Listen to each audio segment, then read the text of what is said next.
specific detailed instructions in the locker room. I'm only going to tell you two things. Protect yourselves at all times. Obey my commands at all times. Touch gloves, bang at the bell. Do it up. Light heavyweight eliminated. This one's scheduled for 12. Kovalev, we know what a knockout specialist he has been. He's on a roll. What about him tonight? He's not just a knockout specialist, Kenny. He starts extremely fast in the first round. He jumps on these guys so early. They don't know how to recover, so I hope Cornelius White is very warmed up and ready to get cracking in this first round because Sergey is a very fast starter. He averages less than 3 rounds per fight, does Kovalev. And he comes out on White early. You know, I think he's the best prospect in the world today. He's a great fighter. He can punch, but he can box also. He's very, very good. He's just a very tough guy to get a beat on. He's got that unconventional style. He's got power, goes up and down. John David Jackson's got him mixing up that attack, and Cornelius White has got to take him into deep waters, but the problem is it's so tough to get to those deep waters because he's such a good starter. This is an IBF eliminator that is turned into more, as I mentioned earlier, and for more on the implications of the winner of this fight, let's go to Chris Mannix. Well, guys, Sergey Kovalev is on a collision course for a title shot, but the events of earlier today raised the stakes for this fight considerably. Karo Murat, the #1 contender for Bernard Hopkins' IBF title, was forced to withdraw from a scheduled fight next month with a visa issue. I spoke to IBF chairman Lindsey Tucker this afternoon, who told me he will wait to hear exactly what the issue is with Murat, but if Murat cannot fight, then the winner of Kovalev-White would become the mandatory challenger for Hopkins, a fight that could take place later this year. All right, thanks for that, Chris.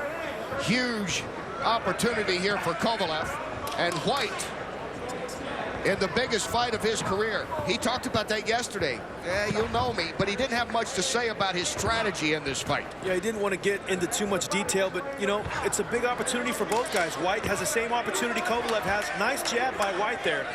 Nice, stiff, straight jab, but there's talks of the winner being the mandatory to fight Bernard Hopkins. Also, another name being mentioned for Kovalev is Nathan Cleverly, the champion from Wales. So, great opportunity for either guy. The winner comes out with a very big opportunity in his next fight. First things first for Kovalev, trying to take care of business of White. And when you're facing a guy who's 21-0 with 16 knockouts, even though he hasn't faced the opponent caliber that Kovalev has, you have to pay attention to him.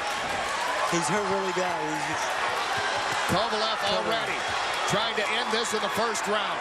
It's just Kovalev comes from so many angles. You know, Freddie, tell me if I'm wrong. He's such a complete fighter as far as he comes up the middle, he comes around the side, he goes up, he goes down. He's a very strong puncher. It's hard to keep a guy like Kovalev honest. And he sets everything up with the jab. I mean, the thing is, he sets it up. He's picture perfect. I mean, this guy is a very, very good fighter. And it just looks effortless in there. You forget he's a 175-pound fighter. He looks like a welterweight in there, how smooth and fluid he is. And again, you see the effectiveness of the jab.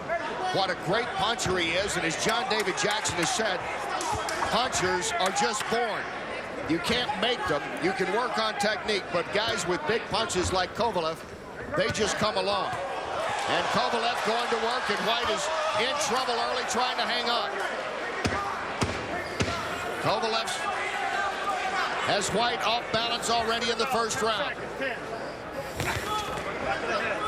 Strong first for Kovalev. Back live, Kovalev and White. We're looking at action in round one and the effectiveness of Kovalev, who landed 29 of 59 power punches, according to CompuBox, almost 50%. Very, very high averages for a 175-pounder. 59 power punches in one round? It's amazing. You know, the 75-pound division right now is full of talent. You get some really, really good guys there, and some big, big fights coming up. Do some really, really big names. And Kovalev going to work here on White. White has to be careful. With an impressive win here, Kovalev's name has got to be atop that mix. You got names like Lucien Boutet and Jean Pascal. Andre Ward possibly moving up. Other names like Cleverly. Adonis Stevenson. Adonis Stevenson, who just had a tremendous win over Chad Dawson. Larry Hazard, our expert here, great referee and commissioner. You saw his unofficial scoring, Kovalev there in the first. We have interesting corners as well. John David Jackson, a world champ, trainer of Kovalev, and a world champ trainer of Cornelius White and Frank Tate. Let's go to Chris, who's with him. Frank, how does he keep Sergey's pressure off of him? He got to go out there and box this man and keep the pressure.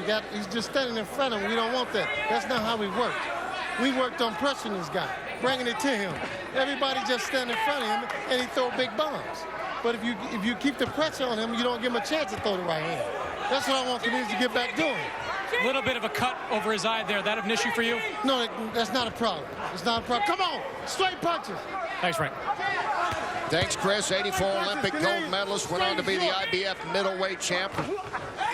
He is 5-0 now as the trainer of White. After White's only career loss, he went to the gym in Houston, Texas, and sought out Frank Tate. It's just so difficult. You see Cornelius White struggle whenever Sergey Kovalev gets in those rhythms where he's letting go all those punches. Cornelius White doesn't know what to do. He's got to move his head and stay behind that tight guard and just hope for Kovalev to be over with it. You can see Kovalev has already doubled up the punches thrown on White. Yeah, he's just got that great range with his feet. He's very loose, he's relaxed. But one thing Cornelius White did in the beginning of this round, he landed a couple solid jabs, looking to land that right hand. If he's going to have success, he's got to keep it right down the middle. Because he can't stand in front of Kovalev whenever Kovalev is letting go his combinations. They're too complete. And Kovalev, as BJ pointed out, Freddie, is so good with the jab, you wonder when White's going to be able to even get an opening. Yeah, very, very tough. Yeah, but he is one tough guy, though. He's taking some big shots, and he's still trying. He's still throwing back. He's trying to land his jab. I mean, he's got the right idea. Just I don't know if he can take the power. Cornelius White has got that mentality. He's been through a lot of tough things in his life, and you know, he's showing that type of resolve in this fight tonight. He's hanging it tough against the very talented Nice Kovalev. right hand. Good right hand by Cornelius White. And welcome back. There is Mr. Fight Night, Bryant Jennings. He was on our debut show January a year ago as a replacement. Now he's number 3 in the world in the IBF heavyweight rankings. And back to live action, Sergey Kovalev and Cornelius White. Kovalev in the red trunks. Power punches through 2. Kovalev's thrown 58 compared to 6. Landed 58 compared to 6 on White, although White had his best punch just a tick before the end of that last round, BJ. Yeah, he shot some good punches. You know, he came out at the beginning of this third round, landed a nice, stiff, straight jab. He's got to come down the middle if he wants to land on Kovalev. So, you know, White's got to continue to be consistent, look for his openings because he can't match the hand speed and the power of Kovalev. And there he does. He's down. Kovalev has knocked down White. No, it's just a bad idea to stand in front of Kovalev. Sooner or later, those combinations are going to get through. And when they do, it's devastating. And Kovalev's a great finisher here. Watch real close. He smells blood now. Kovalev trying to move in for the kill. Referee needs to keep a real close eye here. Kovalev knocks him down again. Kovalev's second knockdown of White in the round. The only worry Kovalev has is making sure he finds the neutral corner. He's doing everything right. And Cornelius White's in a lot of trouble here, Kenny. The referee needs to keep a real close eye on. He's got that fighting heart, but the referee's going to need to step in and protect him here, I'm afraid, because Kovalev is too complete of a finisher. Here's Kovalev trying to finish this off in the third. White, can he hang on at all? His legs still aren't under him, so he's going to have to find a way to make it out of this round if he's going to stick around. He's on the run. Kovalev puts him down Fight's again. over. That's it. That is it. Sergey Kovalev remains undefeated. 19 wins now by way of knockout. As he takes over from the start of this fight and finally finishes it off in the third. And the power of Sergey Kovalev showed all 3 of his knockdowns here in the third round, Freddie. Just that was a great short inside hook. He looked like a jab with the inside hook with power.